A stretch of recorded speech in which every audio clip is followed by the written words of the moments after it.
Hi guys, welcome to Investing with JYK, and today we'll talk about the cash flow statement.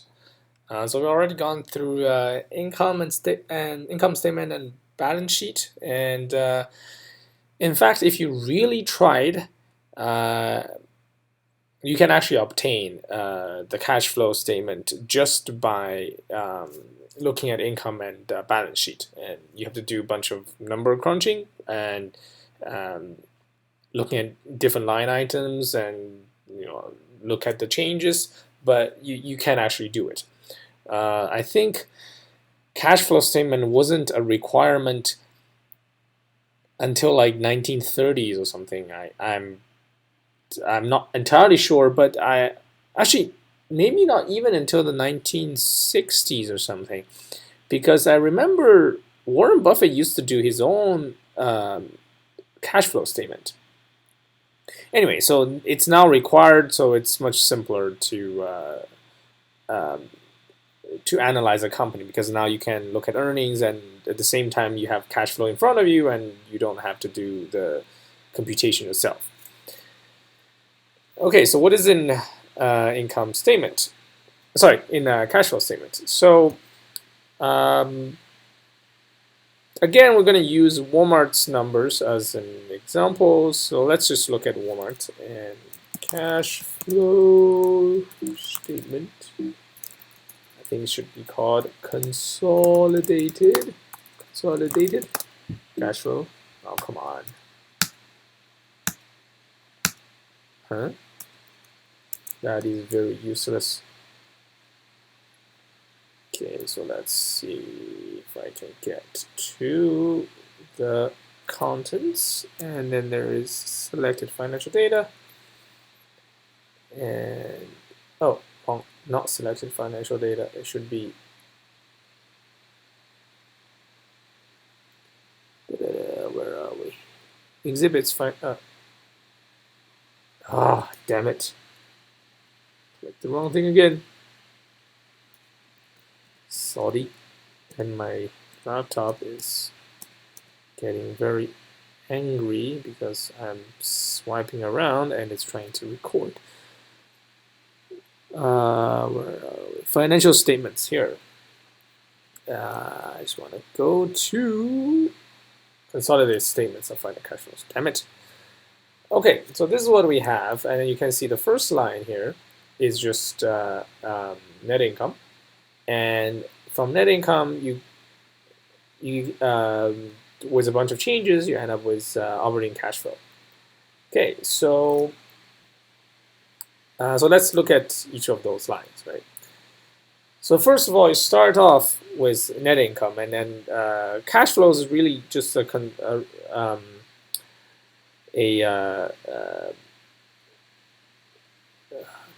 was it called? What was it? Reconciliation. Sorry, reconciliation from income to um, cash flow. Cash flow is a change of cash. Why is there even a difference? Well, as we talked before, if you sell something, you don't immediately get paid usually, unless you're Walmart, but that's that. And then when you buy something, you don't immediately need to pay. So that's one place where the difference comes from, right? So you record revenue and then you record purchase. So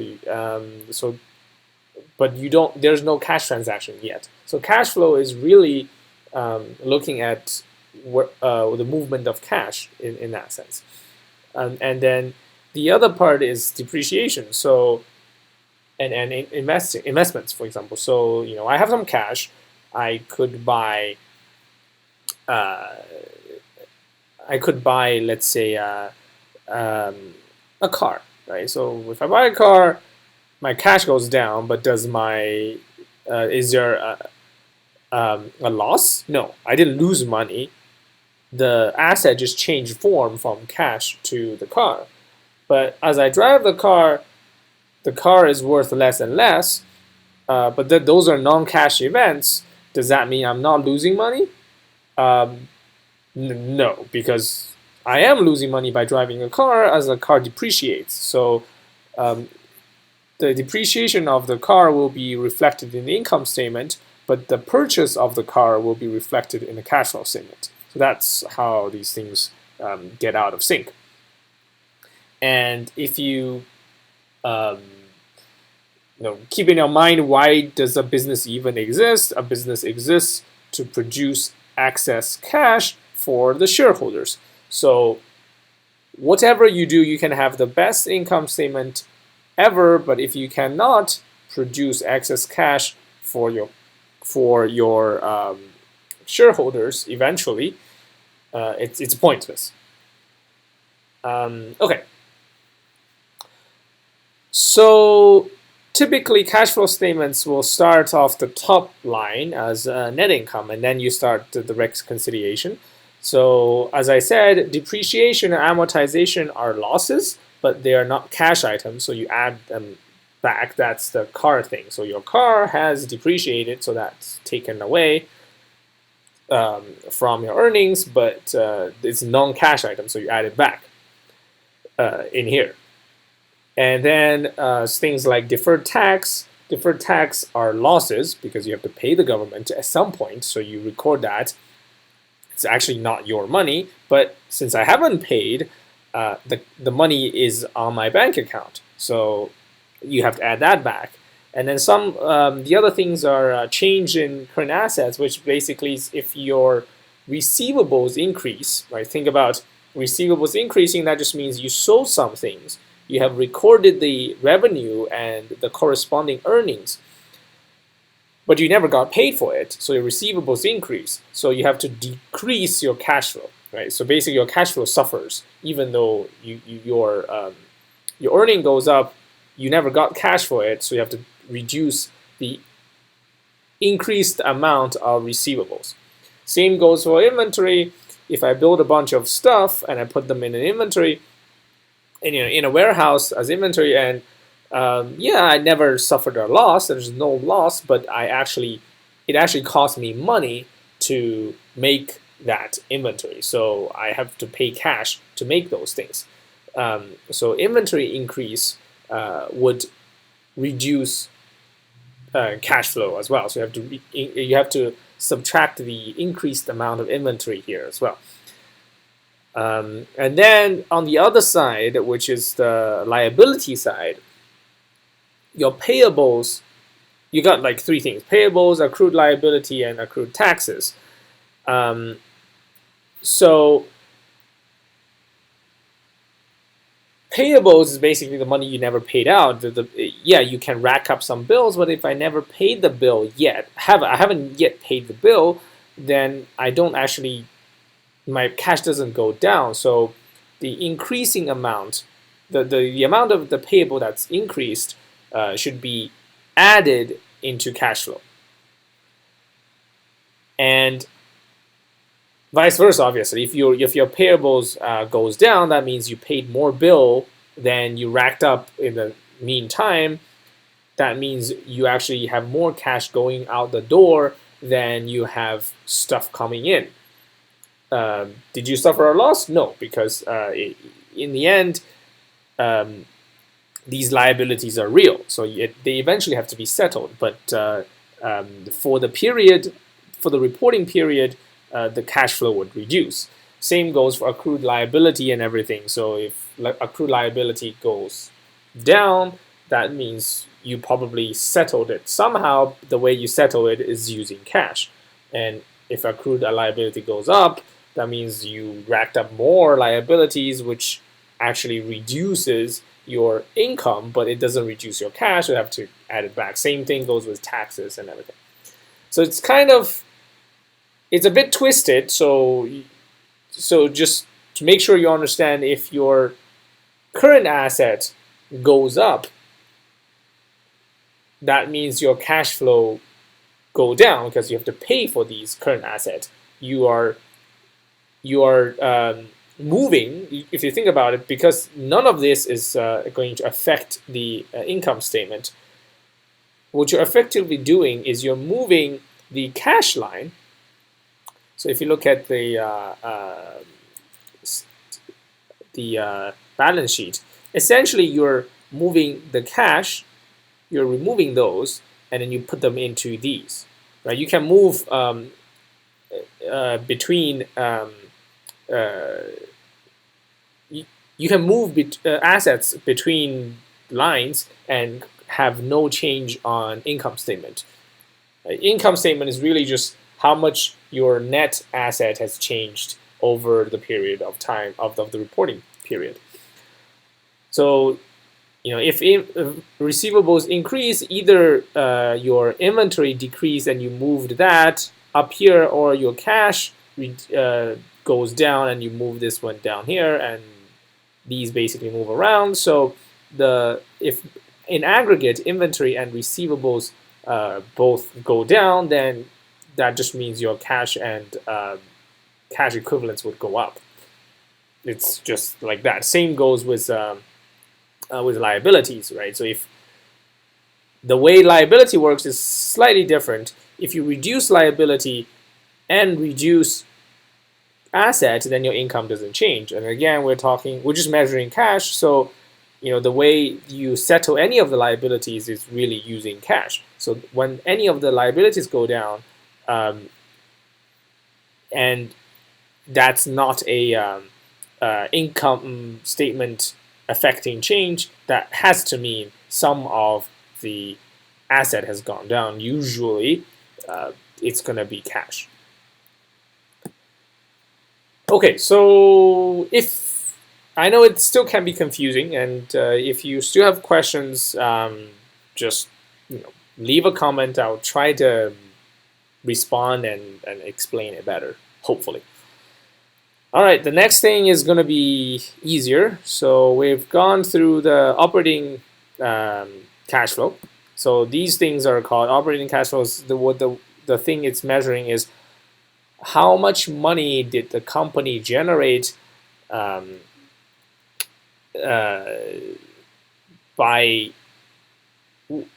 without accounting for any of the investments, right? So you just bought.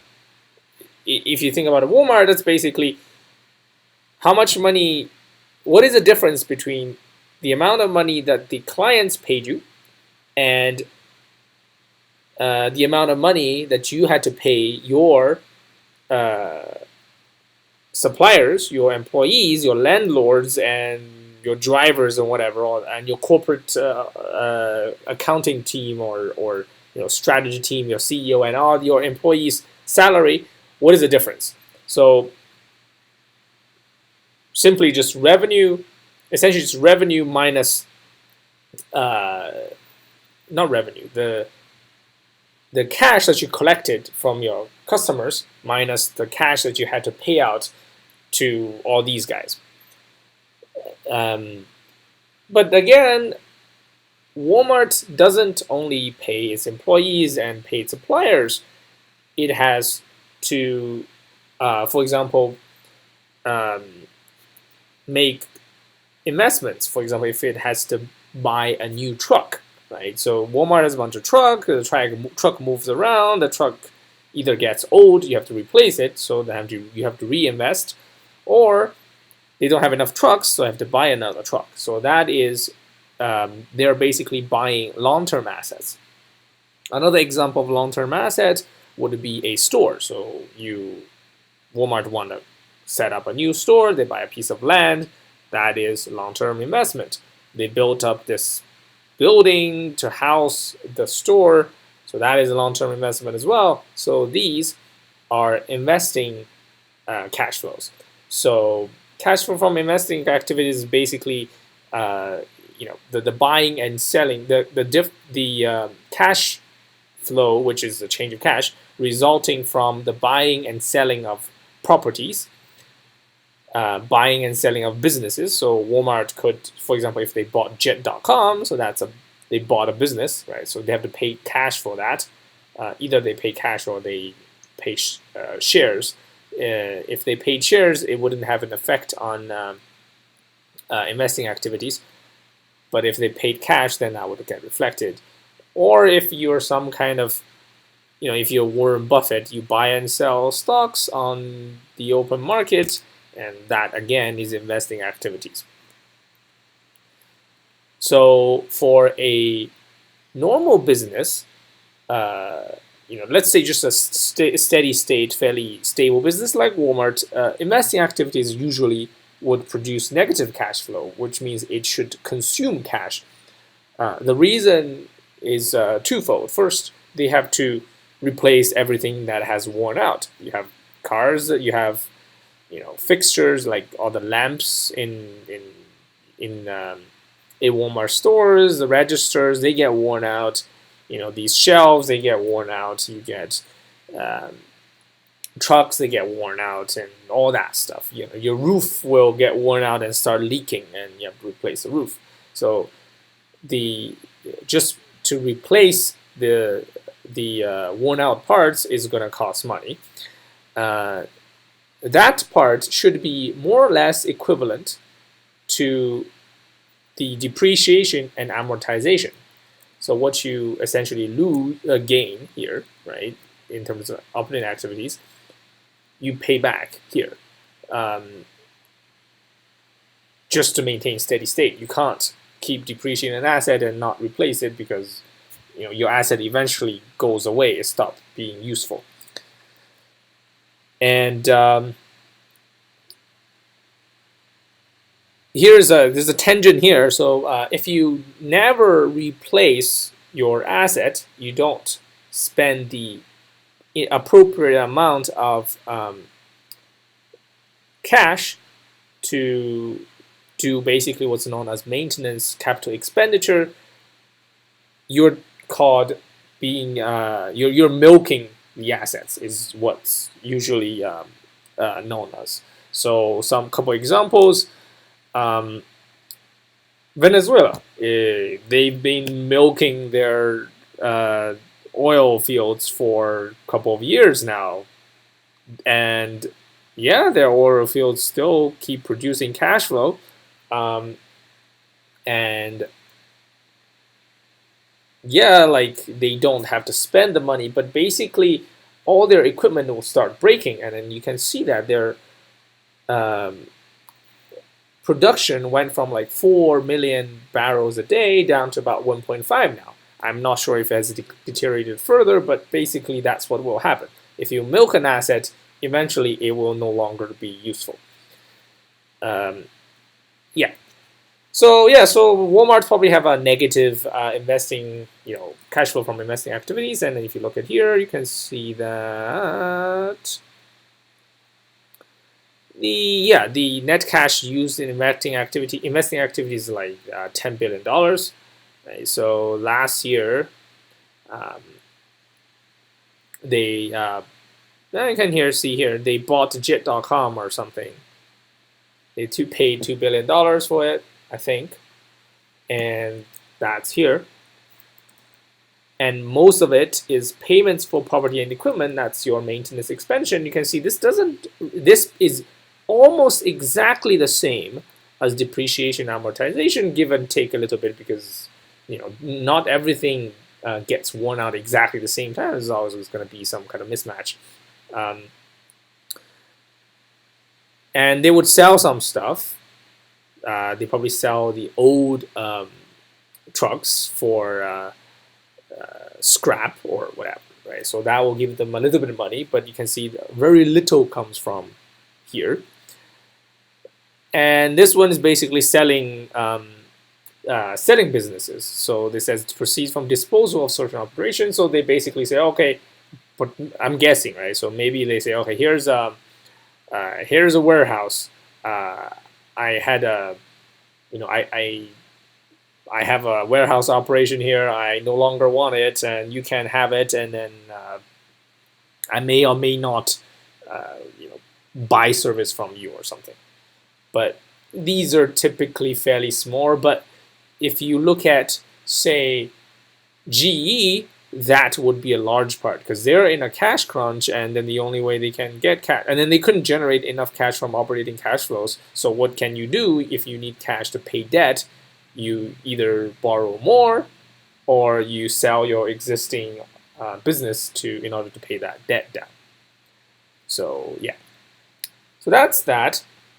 Now, the last part is the cash flow from financing activities, and that's arguably the least important because uh, the business basically will always require a certain amount of asset to produce the income. So if your operating cash flow cannot produce enough cash, if your operations can't produce enough cash, so you know, like the actual selling thing, in Walmart's case, the actual selling doesn't make enough cash, then they somehow have to get the cash to cover for the shortfall that's needed in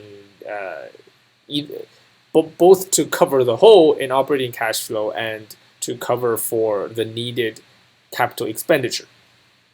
And that's done through borrowing. And it's these basically you borrow some money and you pay some money back. So essentially, the changes will be, if you borrow money, you have increasing cash flow for financing activities because cash is coming in the door. Obviously, you have to pay it back in the future, but that's another thing. And you have to pay interest and all that in the future too. If you repay debt, then your financing activity goes down. Sorry, cash flow from financing activity goes down. And if you pay dividend, then obviously the financing activity goes down. And if you buy back shares, your financing activities cash flow goes down too. It makes sense. If you issue more shares, on the other hand, then your cash flow should go up because you're getting more cash in the door. Now, a mature business should have consistently negative cash flow from financing activities. And what does that mean? That just basically that means the business is generating excess cash from both operations and investments, and the money is going out the door from the business. And the money going out the door can you have very few choices to do that you can do with the money going out the door.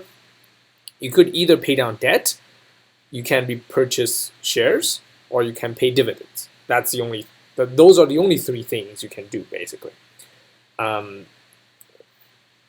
Yeah. So. Oh, and then one last thing was those three cash flows. Remember, you had cash flow, operating cash flow, investing cash flow, and financing cash flow, right? And if you add all these together, you get net change in cash, which should match exactly how much the change in cash on the balance sheet. So let's look at an example here. Again, in Walmart. This is the operating cash flow, right? So then you add this number, which is negative. So basically, you subtract 9060, which is investing cash flow, and then you subtract this thing here, 19875, which is the financing cash flow. So eventually you end up with a negative 598. And then if you look at their balance sheet between 2008 and 2007,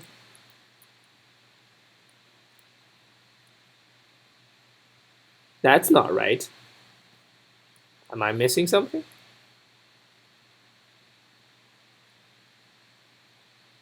Oh, here's another one. There's exchange rate.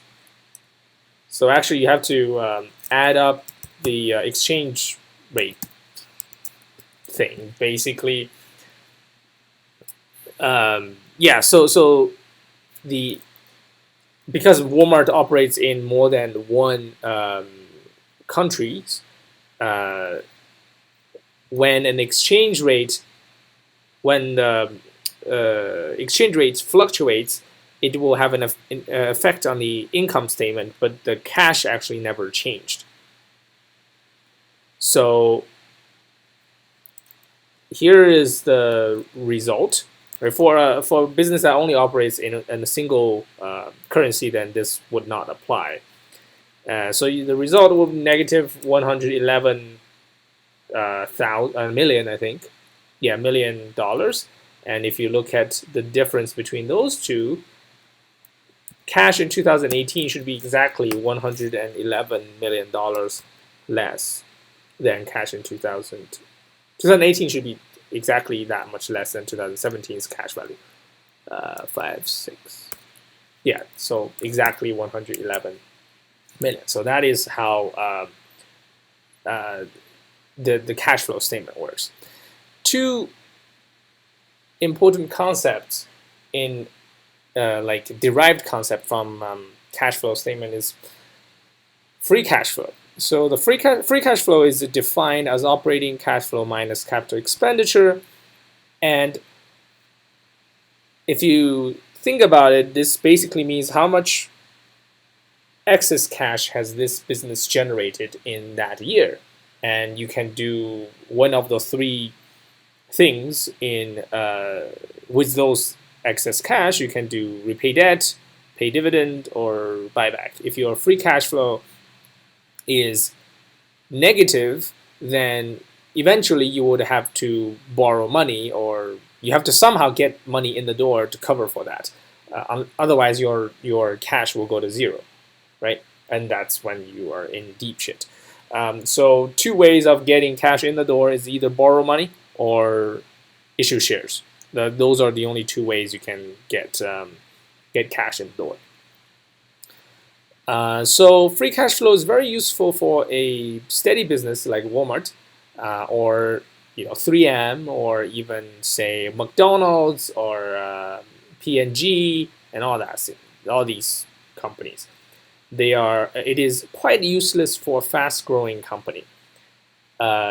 Imagine you are growing a business and you plow every single cent back into the business, right? So take an example, a very easy example. Let's say I have a chicken farm.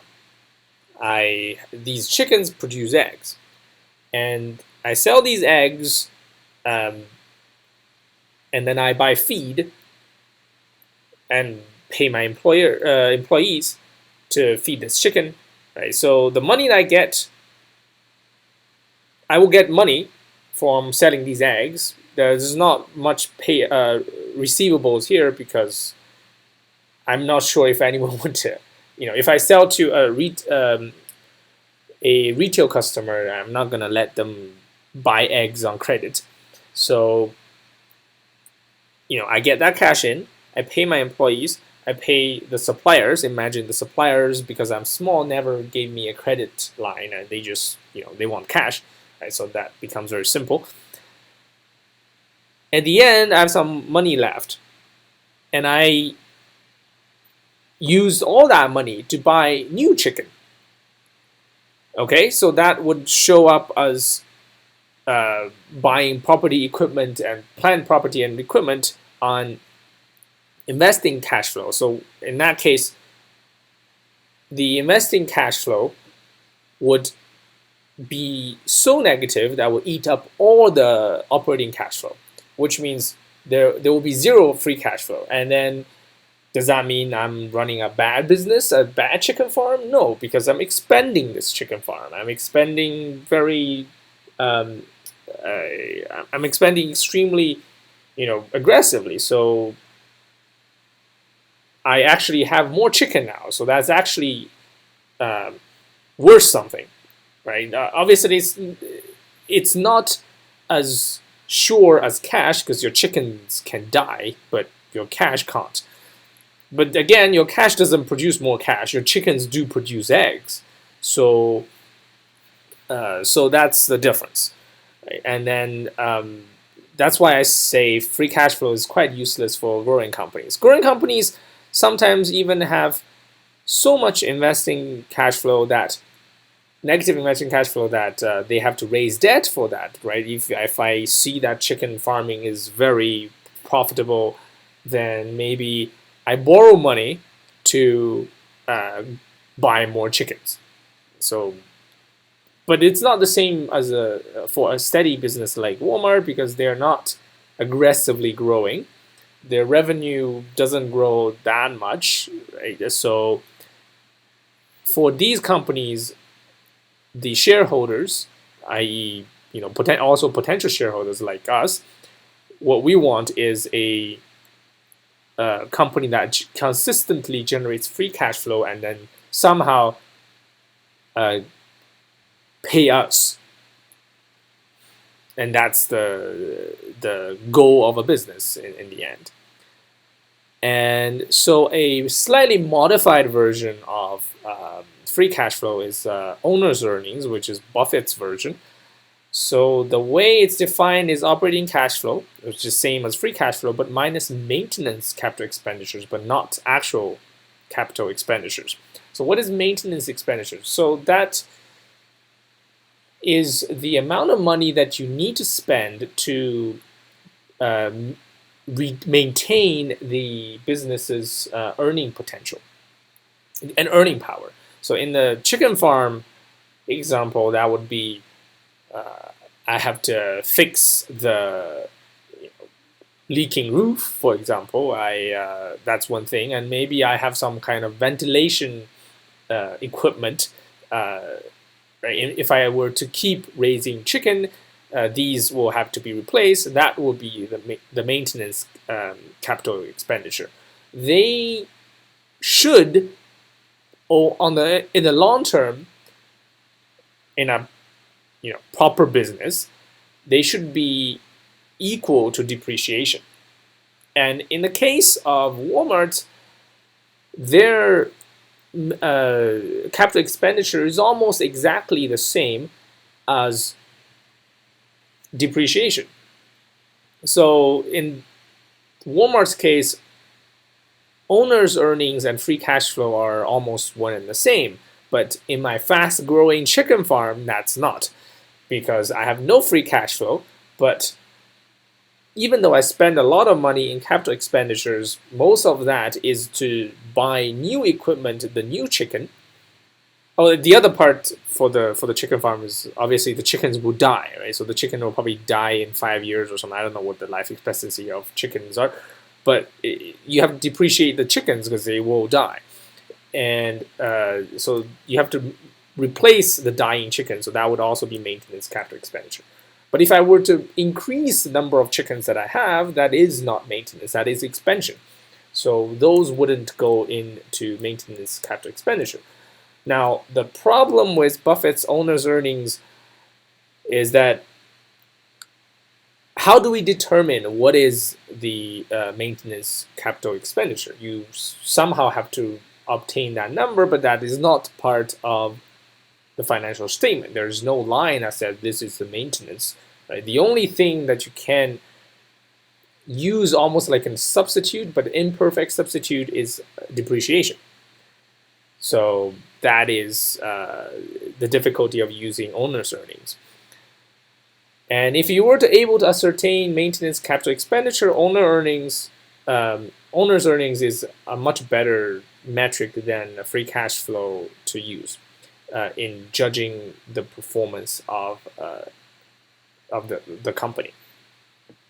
And last thing here, you may ask, okay, why do we go through all this trouble, to get free cash flow and owner's earnings and all that? Why don't we just rely on income?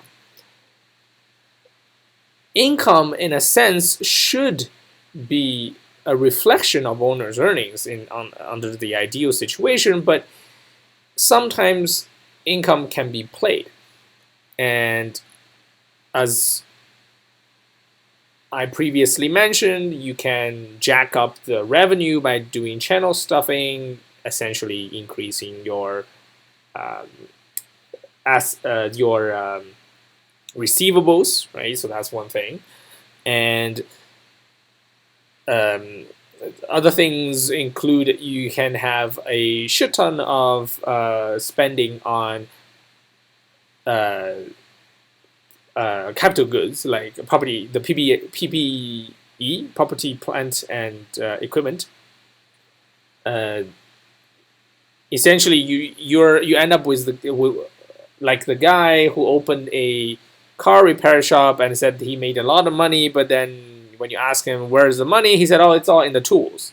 Right. So that's something we're trying to account for. We're trying to back those out. So we want the good quality earnings. We want the earning that is either making the business bigger, so the future free cash flow is bigger, or so they can pay bigger dividends, or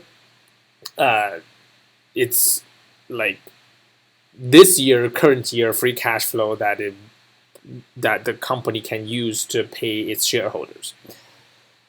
Okay, hopefully this was probably pretty long as well.